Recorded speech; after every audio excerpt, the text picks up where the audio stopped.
Chadyam. So I'm sorry, I should have been prepared, but for the sake of time, I'm going to rush. Generally, Vedic knowledge is required for self-realization, but here, although Narada never went to the school of the spiritual master and was not educated in the Vedic principle, he acquired the highest truths of Vedic study.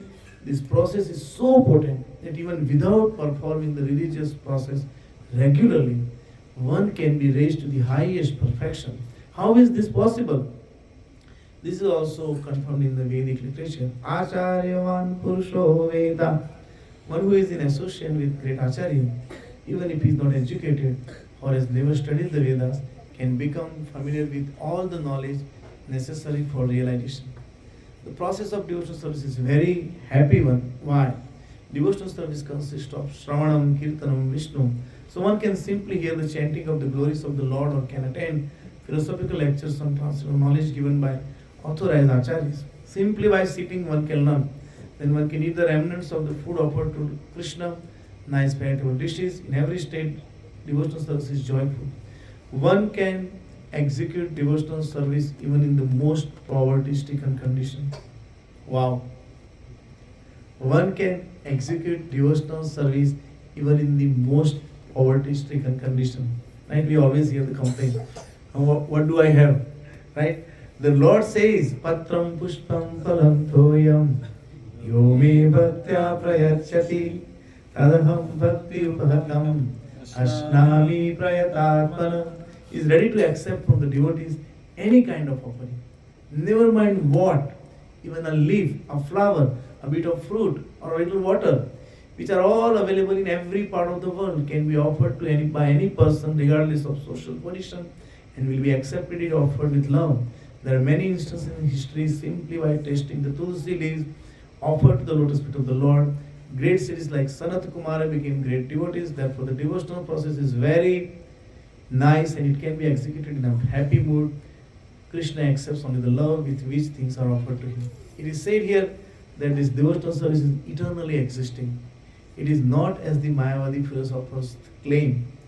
Although they sometimes take to so-called devotional service, their idea is that as long as they are not liberated, they will continue their devotional service, but at the end, when they become liberated, they will become one with God. Such temporary time serving devotional service is not accepted as pure devotional service. Actual devotional service continues even after the liberation. When the devotee goes to the spiritual planet in the kingdom of God, he is also engaged there in serving the Supreme Lord. He does not try to become one with the Supreme Lord. As will be seen in the Bhagavad Gita, actual devotional service begins after liberation. Right? After one is liberated, when one is situated in the Brahman Purish, Brahma Bhuta, one's devotional service begins. Samah Sarveshu Bhuteshu Mad Bhaktim Labate Param. No one can understand the Supreme Personality of Godhead by executing Karma Yoga, Jnana Yoga, or Ashtanga Yoga, or any other yoga independently. By these yogic methods, one may make a little progress toward Bhakti Yoga, but without coming to the stage of devotional service, one cannot understand what is the personality of Godhead. In the Srimad Bhagavatam, it is also confirmed that one becomes purified by executing the process of devotional service, especially by hearing Srimad Bhagavatam or Bhagavad Gita from realized souls, that he can understand the science of Krishna or the science of God. Evam prasanna manaso bhagavad bhakti yogita bhagavad tattva vignanam ukta sangha param bhaje. Very nice.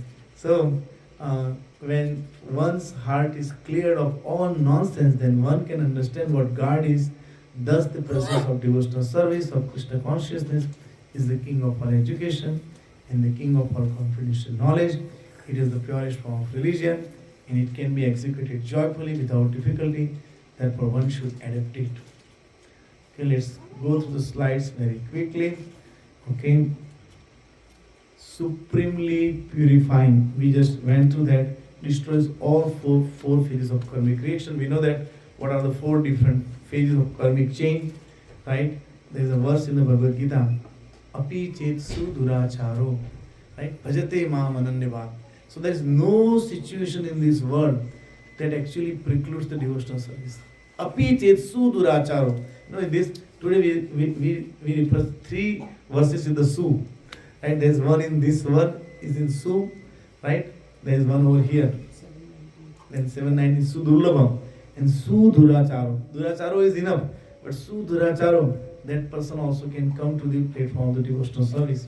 We have referred this verse from Mother Devuti also. That person who is chanting the holy name, they can perform the yajnas, like they can become the brahmanas, just so they can actually overcome their birth, the manifested reactions of their past karma. Our birth is a manifested reaction of all the past karma. But devotional service can reverse that also. So devotional service is the supremely purifying. It is directly perceived, right? Direct devotional service is not something that we go, we do it all our life, and sometime after our life is finished, we experience that. No, as we practice, we actually experience that. Bhakti parishan bhavo virakti anyatra chesha dhikaye kakala prapadyamana shayataznatashyus tushti pushti shuddhapayo nugasam. Devotion, direct experience of the Supreme Lord, and detachment from all other things. These three occur simultaneously for one who has taken shelter of the Supreme Personality of Godhead. In the same way that pleasure, nourishment, and relief from hunger come simultaneously and increasingly with each bite for a person engaged in eating. When we eat first bite, we feel the relief. We get the nutrition, we get the taste. It all comes at the same time. And as much as we are eating, we become uninterested in everything else.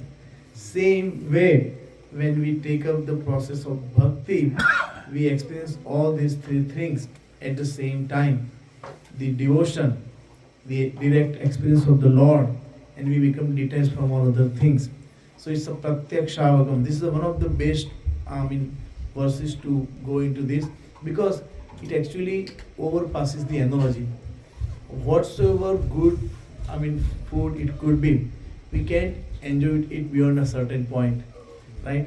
But devotional service, there is no drawback. There is no such thing as overdose of the devotional service. Devotees can continue enjoying that at all points in their life, right? Sukham. The process of bhakti makes the use of the senses as principal elements in hearing, chanting, and other links of bhakti. And that is why there is no pain of suppression of senses. When people are doing the jnana, yoga, karma, they have to do so much restraint. Here there is no restrainers. Plus, it is our natural situation to be engaged in the service of the Lord. And that is why it is so much pleasing. Now, my question is that, what is the difference between the sukham in this world and sukham from bhakti process? What's the difference? Anything that we enjoy in this world, the sukham, that temporary, and there is always baggage before and after, right? Most of our life actually goes behind that. Have you ever thought about that? 50, 60, 70, we work hard just to maintain our body and soul together. But basically, we work hard to satisfy the senses, right? But here, the spiritual sukham, it actually has no backlash. There is nothing, there is no, it is available to as low, as humble as anyone. Somebody like a 5-year-old boy whose mother is a maid servant, can become the exalted. He's the acharya for all the great personalities that we can name. Srimad Bhagavatam, throughout Bhagavatam, Shri Narad Dev is there. He's instructing Vasudev, he's instructing Dhruva Maharaj, he's instructing Prahlad Maharaj, he's instructing everyone, you name it. But who was he? A 5-year-old boy born to a maid servant, has no father, no formal education, nothing. And that mother also left when he was 5-year-old. So there is no limit to this Sukham of the devotional service. Okay, avyayam. So sukham avyayam, kartum avyayam. Right? It is imperishable. How is that existing even in liberation? Continuing even in liberated stage. Avyayam means devotees' advancement can never be destroyed. Avyayam, like now, see Susukham and Avyayam, why they are together? It is so easily performed and still the results are permanent. Right? Pure devotion is beyond the modes of nature. It transcends liberation. So actually when we are liberated, we do the same thing. Govinda Damo Dharmadaveti. So now our question, how to achieve this Ananya Bhakti, right? Anything that we want to achieve, first thing we have to accept that I don't have it, right? And actually even when you have it, you still feel that you don't have it. You always, constantly, we should feel that. We should feel the necessity that I am failing constantly. What's wrong with me? Then we should have the determination that I want to achieve it by all means. Srila Prabhupada has given such an amazing purport, right? In 9.1, only 3 lines, I want to read that. It is so promising.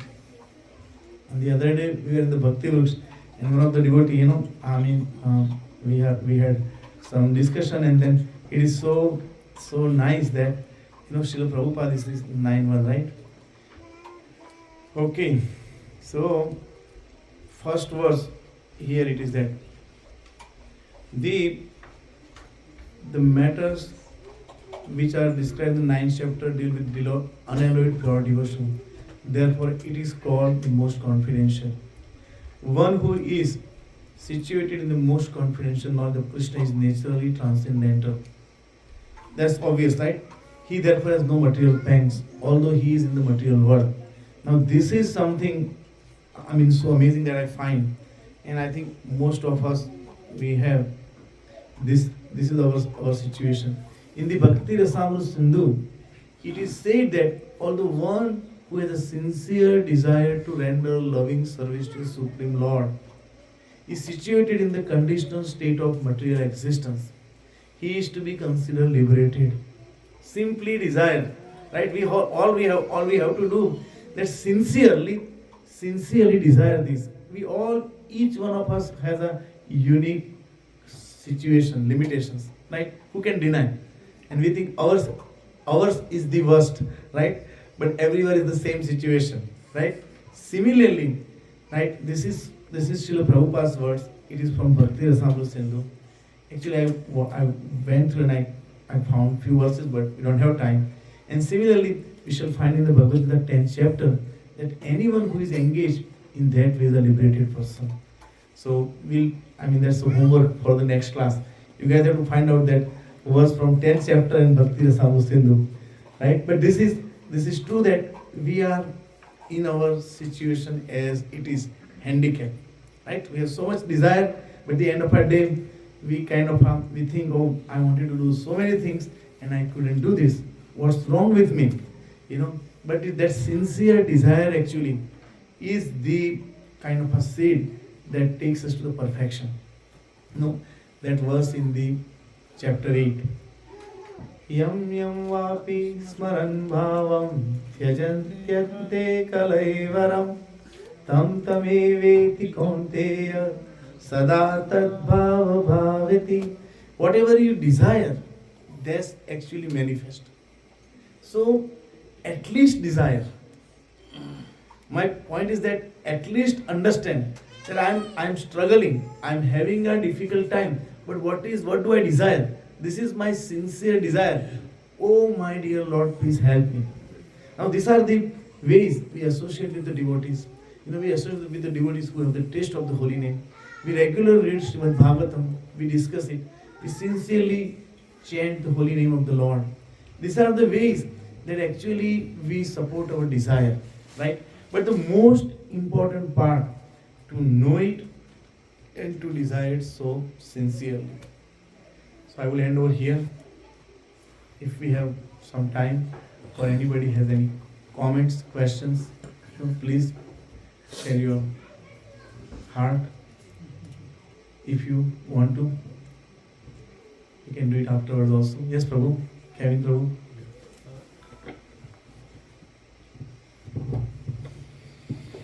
Hare Krishna. Thank you for the wonderful class. On the point of Sukham in this material world, I just wanted something that came up as you were sharing the difference between the happiness in this material world and the happiness in the spiritual world, or the Sukham from Bhakti. I heard that to the extent that we enjoy in this material world, to that same degree we'll experience suffering. So when it comes to material happiness, there's an aspect of tolerating needs to be there. When we're experiencing material happiness, we should tolerate, because if we get carried away, when the suffering from that same happiness comes, we'll get carried away with that too. Wonderful, wonderful. We shouldn't try to enjoy the whatever good thing is happening to us. It's actually equally binding, if not more binding. In the euphoria, we can always overdo it, and we can undo everything whatever good we are doing. So when the things are happening good, very good point that we still have to stay kind of a neutral. Just take it as the mercy of the Lord. And how can I use this in the service of the Lord? The things are happening so good. It's not for me. And actually, when we, as the devotees, when we take up the devotional service, actually our good and bad, both the credits get wiped out. So we necessarily, we don't have to worry about that. Whatever is there, that also goes away. So what to speak in terms of bijam and kutam, in the seed form of whatever our karmas are there, they actually will be vanished. But thank you. That was a great point. Thank you so much. ग्रंथ राज श्रीमद् भगवद गीता की, श्रील प्रभुपाद की।